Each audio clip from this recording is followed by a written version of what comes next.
One. Welcome back to the Social Sports Hour. We are back. New episode this Friday. Patrick Cassett. We got Joshua LeCline producing. How's it going, guys? Happy to be on again. Exactly. Changing it up a little bit here. We got a very, very special guest coming onto the show today. Huge guest. We welcome in. So I'm told. Yes, we welcome in Connor Brown. What's going on, guys? Let's go. So, if you guys are watching along on YouTube, you can see Connor rocking the PGA 2021 hat. Connor, he is part of PGA of America. He's part of Next Gen Golf. Whoa. Let's go. Look, we're a sports podcast. Golf is a sport. It is. People forget that, but golf is in fact a sport. It's confirmed. I'm almost positive that it's confirmed that it is a sport. It may not get treated like the rest of the other sports, but it still is exciting. I think it's harder too. Like a lot of the times, like golf is pretty hard. Yeah. But yeah, no, thanks so much for having me, guys. I really appreciate the opportunity. Yeah, man. So Patrick. No, of course. So I played on my high school golf team. I've actually gone out with Josh. We've tried to play. Josh, not a very good golfer. First of all, that's not true. Everyone knows that if you go to mini golf with me, I will put on a show. I beat you at mini golf. I beat you. That's remember? You took Emily Farron on a date, and I beat you in front of your soon-to-be girlfriend at the time. And so I just want the whole audience and Connor to know that. Right. Anyway, Connor, I played on my high school golf team. That's where I was going with that one. But Connor, tell everybody what you're kind of doing at Next Gen Golf, kind of trying to increase, grow the sport with kind of the youth side of things. Yeah. I mean, golf is one of those games that, we have this like preconceived notion that, golf is, your dad, your grandfather, or, old guys at the club. And I think like recently, especially over the past couple of years, there's been a multitude of platforms, including ours, that, we want to come out and say like golf is for everybody. Golf is for young people. Golf is for people that are, I can't even count the amount of friends that I had growing up. I would go play 9 holes and stuff, and my buddies would still be in the pool or playing wiffle ball, and they'd be like, "Why are you playing golf, dude? That's lame." And now that they're out of college and whatever, they're in finance and sales and stuff, and then it's like, get me to the weekend so I can go play 18 with my boys and delete a bunch of beers and have fun. And I like to think of golf as like kind of that like all-inclusive environment. Like you can be really good at the game, and frankly you can stink at the game and still enjoy it just as much. So I think that's a really cool aspect about the golf industry at this point. We want people to come into the fold. We want people to play. And even guys like yourself, Josh, a beginner golfer, like, okay, you can go to Top Golf, you can consume golf in a non-conventional way and still have fun. You mentioned mini golf, Top Golf, Drive Shack. There's a ton of indoor golf simulators are big now. People are consuming golf in a multitude of different ways now, and that's cool. It doesn't have to be a 5-hour round on a weekend. It can be a couple hours over a few drinks. It can be 9 holes after work, and I think that's a cool thing. As far as from our side, so Next Gen Golf, part of the PGA of America, and what I operate is the NCCGA, so the National Collegiate Club Golf Association. There's actually 220,000 kids. Pat, you mentioned that you played high school golf. 222,000 kids every year play high school golf. Only about 28,000 of those kids go on to play varsity golf in college, Division 1, 2, 3, NAIA, NGCAA, and what have you. So there's 200,000 kids that step foot to the University of Delaware or my alma mater in New Hampshire that they have no opportunity to play varsity golf. So we run about 120 club golf tournaments. Everybody's familiar, if you're not familiar, with club sports in college. Still pretty competitive. We have guys that shoot in the 60s, and we have guys that shoot 110 in our tournaments. So we try to offer that ability to still continue to play golf in college. It's hard enough to get kids out of the dorm room watching Netflix and doing stuff. So it's a cool thing that we're able to bring out kids that normally wouldn't have an opportunity to play college golf. But now with the NCCGA, everybody can play college golf. Yeah, listen, as a big club ultimate frisbee player, You know, I do appreciate what you're doing. I think that's really great, man. Yeah, I was an ultimate guy in college too. Oh, snap. We ran the stack like the best of them. So Okay, basically, we're finding out Connor just an all sports guy. Here. All sports guy. He does it all, man. Huge sports guy.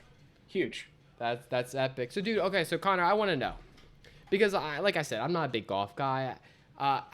What do I do to become a golf guy? Because I've reached a, you know, like when you're a kid, golf is not exciting, and like I obviously I didn't think I missed out on anything, but now like I'm here and like, you know, I worked at a resort golf club and I still didn't play there, but I don't know, like, you know, people want to go out golfing and I'm like, that seems fun, but now I'm just like, what do I do here? Well, there was like a joke on TikTok. It was like all boys do is just graduate from Xbox to golf.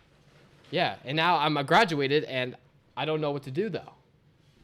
Well, like, it's so funny. I mean, I feel so bad for my girlfriend. I'm a Xbox guy and a golfer. So it's the double whammy. What are you playing right now? What are you playing? I'm a Warzone guy right now. Okay. Yeah. Yeah. But you know, a little bit of everything. We're going through God of War right now on the PS5 with the new 4K update and stuff like that. Okay. And just recently built myself a PC. Oh, snap! So you're like legit. I see that. So here's the thing about being from New England is that like I can't play golf for 5 months out of the year.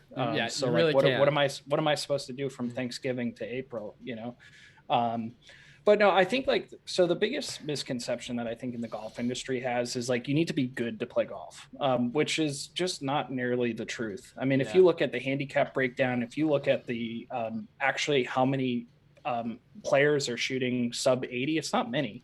On a regular basis. So, I mean, the golf industry is the backbone of golf is amateur golfers.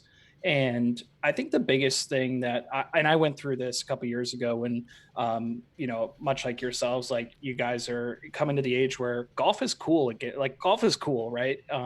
And people start playing, people buy clubs, and like, A, you don't have to be good, but like B, I think you need to start at a very molecular level and just enjoy it. And I think like I've gone through it with my friends that they're frustrated because they're not playing as well as some of their other buddies. They have a trouble with the slice, they can't putt, they can't chip, like all this stuff. Like I think very, very simple level. I think it comes down to the group of guys or group of girls who you're playing with. Be supportive of those people because like, guess what? Like not everybody grew up playing golf. Not everybody grew up at a country club getting private lessons. And I think like some of that stigma of like golf is this like, you know, old crotchety thing. Like it's okay if you stink. Like it really is. But I think you hear that, Patrick? Also, it's okay. Yeah. And like, just, I think like the biggest thing is just keep up with the group in front of you, right? Like I have a ton of buddies that, you know, they'll shank one off the tee and then they'll drop in the fairway and keep up with the group in front of them. And honestly, nobody cares, right? Like nobody cares. It's more fun to have fun than it is to, you know, be so rigid. You know, if you want to drop at the 150 and hit a shot and feel good about it, make a putt, like that's great. And then come back tomorrow and do it again. Yeah. Thank you. Because like that's my biggest gripe with the sport of golf. And look, for those that don't know golf, it's high integrity, it's self-police sport. We get all that, right? But there is a stigma that's like you have to be like rich, old, and snotty basically to play. And I can't stand that because you don't need to follow every rule in the book. Like you said, you can drop the 150 marker. Do you think this kind of segues me into this? Should there be kind of, you think, separate rules for amateurs to pros? I mean, I think that there's a lot of talk, whether it's the USGA or the PGA of America, just like talking about like, okay, does Rory McIlroy, Tiger Woods, and all the guys on tour, like, should they have a separate rules to the amateur game? Like, maybe. I think like there's certain rules that like I don't think that amateurs, like, you know, if it's one of those things where it's not competitive, there's not money involved or whatever, I think that there's some relaxation of the rules. And the USGA has done a good job at that over the past couple of years, as far as simplifying the game, you know, dropping from the knee, and how they deem what areas of the golf course to make it simple. So I think that there's a big opportunity for people to have more fun if if it's agreed upon in your group, if you're at the local club or you're playing with your buddies, and you guys agree that like a double par rule is like you pick up after double par, like that's what we do in the NCCGA. So all club golf tournaments have specific rules that are not USGA, like the double par rule, that we use because at the end of the day it's easier. And you know what, if you make a 10 on a par 5, like you're probably not going to win the golf tournament, but like people would rather play in 4.5 hours or under 5 hours than have a 7-hour round. So some of that is, I think there's a lot of opportunity for it. I think it has to be done in the right way. And I think it has to be like a clear division of like, hey, if you're in a competitive event, like these are the rules that you have to follow. If you're at, your local club down the street on a weekend, I think that there's a lot more latitude to change it and have people enjoy it more. Yeah, that's cool, man. So Connor, I got a question actually. So I'm not a big golf guy. We established that, but multiple times. Several years ago, I watched the Masters for the first time, and I was like, man, this is. I actually got into it, and I rooted for a guy named Jordan Spieth, and he ended up winning. I was like, okay, he's my guy. This is my golfer, dude. And since then, I haven't really paid attention, but he hasn't done what I thought. I thought he was going to win it every single year. He did not. I'm kind of bummed about that. But now I'm kind of on the free agency. I'm very loyal to the Ravens, to the Orioles, because that's Baltimore. Those are my cities. But every other team and any other sport, I just want to root for the best. Who should I root for right now? I need a new guy. I want to watch somebody who's going to win, because I'm tired of watching teams lose in the playoffs or not even make the playoffs. And so who's my guy now? Who's your guy? Who should I don't know. Well, I think it's weird for me being in the golf industry because I grew up in the Tiger era, right? When I was coming of age, like when I was getting into golf, like Tiger was winning golf tournaments. I remember in 2008 when he won the US Open on one knee, and it's cool to have grown up with that. And then, like you mentioned, Jordan Spieth too, like a lot of those guys, like some of them are my age, some of them are a little bit younger, and it's cool to see them. And I'm like, the juxtaposition of what I'm doing, I'm like, man, I'm just talking about golf and they're making millions of dollars playing golf. Like, what did I do wrong? Right. My swing is what's wrong. But I think when you watch the PGA Tour, it's filled with personalities. And I think like social media and the kind of that like brick wall behind like personas. If you look at like the old guys, like one of my favorite golfers of all time, Arnold Palmer, never got to see him play. But like, he is like the epitome of cool to me. Like he has that like James Dean type thing. Like when you see him with all his old Cadillacs and like, that's cool to me. But like now with a lot of the tour pros, you're kind of like peeling back the veil and like understanding who they are as human beings. And some guys on tour, like they're really cool. Like the flavor of the month for a little bit while has been like Kevin Kistner. He came out and said like, hey, and I'm not gonna win at Bethpage Black, but like they're gonna pay me a hell of a lot of money to come in 20th, so I'm gonna show up. So like I like that refreshing aspect of like I'm realistic about my golf game. Like as a single digit handicapper, I'm gonna say, you know what, I can go out and shoot 73 today. I can also go out and shoot 83 today. So I like that refreshing aspect from a guy like Kevin Kistner. I'm a big Keegan Bradley fan. He's from Massachusetts. Okay, Keegan Bradley. I should write these down. I got to know who to root for here, but Keegan Bradley, you say? Okay. Keegan Bradley is. We'll get the show notes afterwards. Yeah, and he's PGA Championship winner. Okay, I like people who win. That's good. And yep, major winner. But I think like the best advice I can give is watch the tour. Turn on a tour event. And then like see who's on social media. Like Joel Damon is a name that comes to mind where, he's kind of like a dude's dude, likes to have a good time. And like he's done a bunch of like Q&As on Twitter, and those guys that engage with fans and engage with people, I think is really cool because like I said, I grew up in the Tiger era. Like Tiger Woods is not going to go on Twitter and answer questions.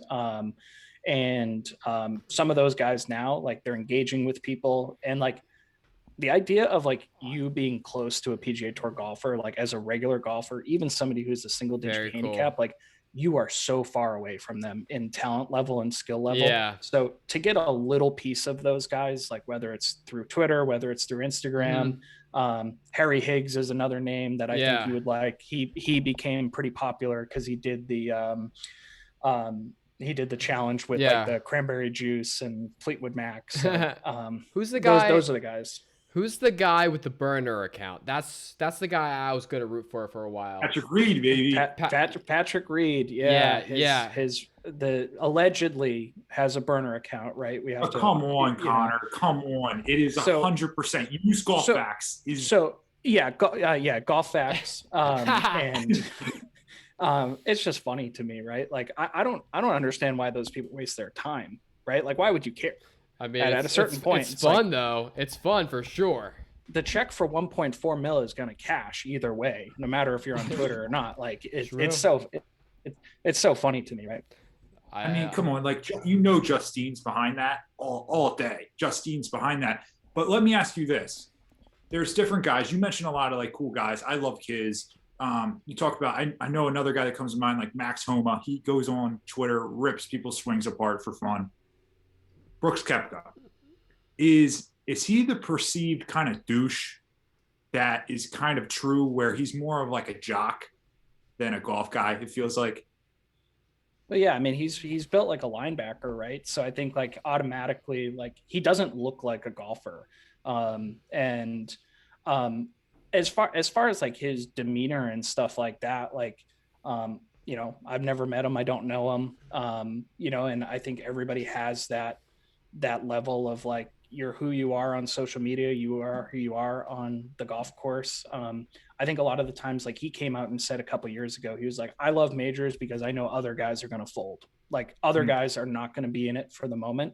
And I know that I can win a golf tournament because I can bet on myself and do it. You saw it at the Waste Management last weekend, that shot that he hit on on the par 5, I think it was 15, 230 yards over water, puts it to 15 feet, 2 putts for birdie.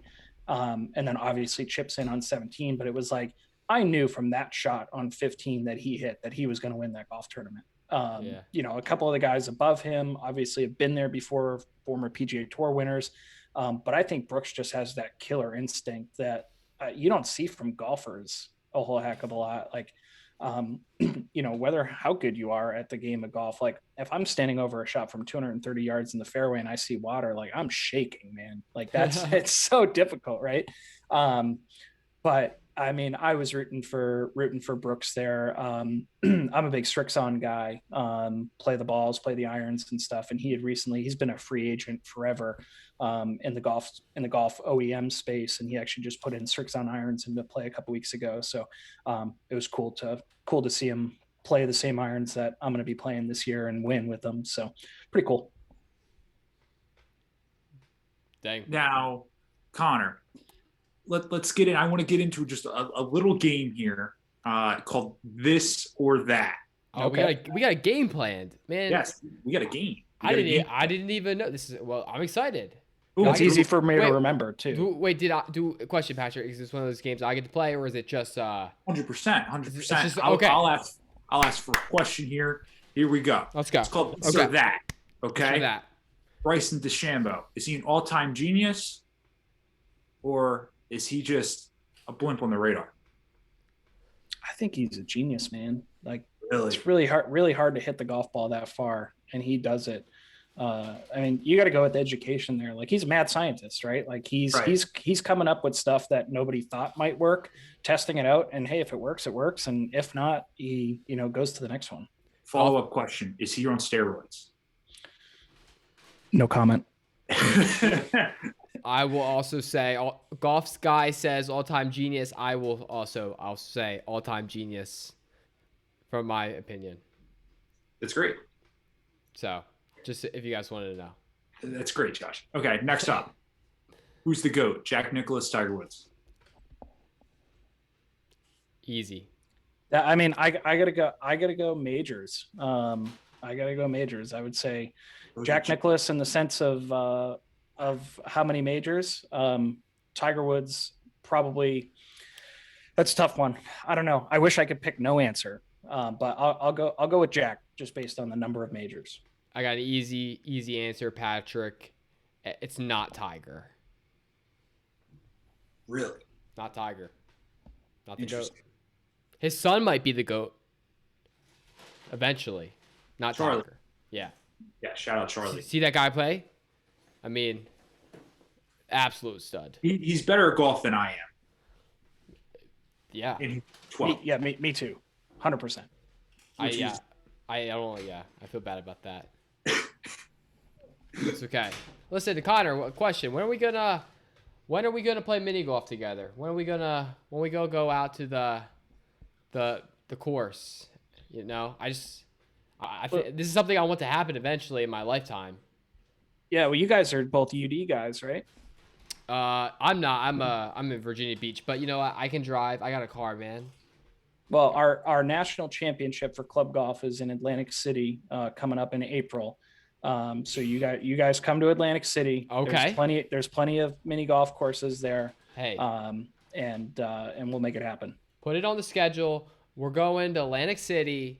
April. We're gonna. Listen. I'm gonna train for this. You better believe that I'm gonna be going out every day. I keep a mini golf scorecard on my refrigerator every single day. It was a day I could have won it. I was on my last one here, right?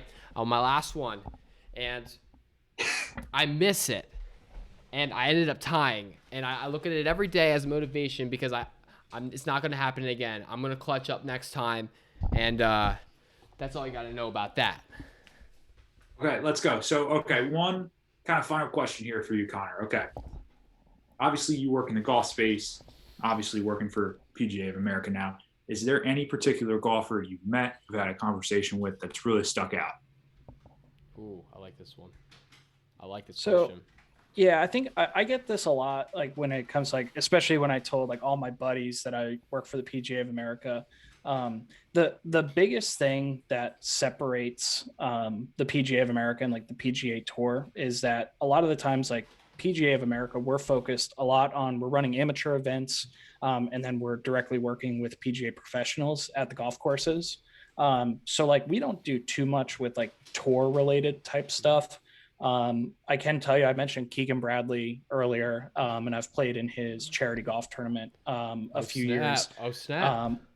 Former winner of the 4-person scramble. So wait. So We got Bradley's charity tournament. You're saying we got a former winner on our podcast. Former champion. I'm just saying former champion of the Keegan Bradley Charity Golf Invitational. Breaking news. Greatest.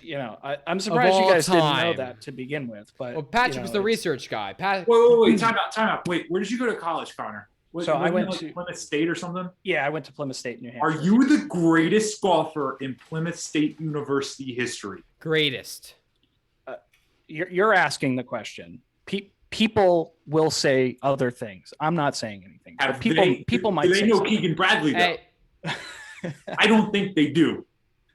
Well, it's funny because so Plymouth State, we didn't have varsity golf. So I stepped onto campus as, much like any other freshman does on campus, not knowing what the hell to do. Right.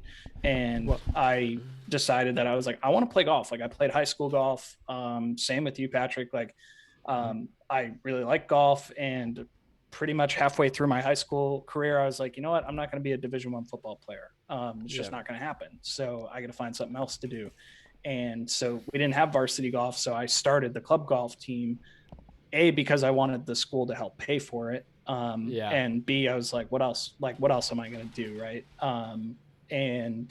So, that's how I got involved with, club golf, and eventually led to a career for me. But, it's cool to be able to do those things. Like obviously other people in the golf industry, I mean, you can talk to 100 people in the golf industry and get 100 different, different answers as far as, who they've met, who they've come across. People on the tour will have a different perspective. Mm-hmm. People that work on like the green grass side of things will have much different experiences and whatnot. But yeah, probably just to answer your question, like, got a moment to catch up with, Keegan Bradley, and that was cool. Like, it's not every day you get to meet like a professional athlete. Yeah. So that was cool. Now, moving away from golf Right. before we stop, you said you're a New England guy, correct? I am. How did it feel to have your guy, the guy that, you guys had so many great years with, the guy that, was everything to you, just take up and leave and go win a Super Bowl with somebody else? I mean, one could say it probably would feel like, your girlfriend cheated on you. That's what some would say. Some might say that. How would you say? Honestly, like the beat around New England, like, I don't know if you guys saw this, but like the TV ratings in New England for the Super Bowl were better than Tampa.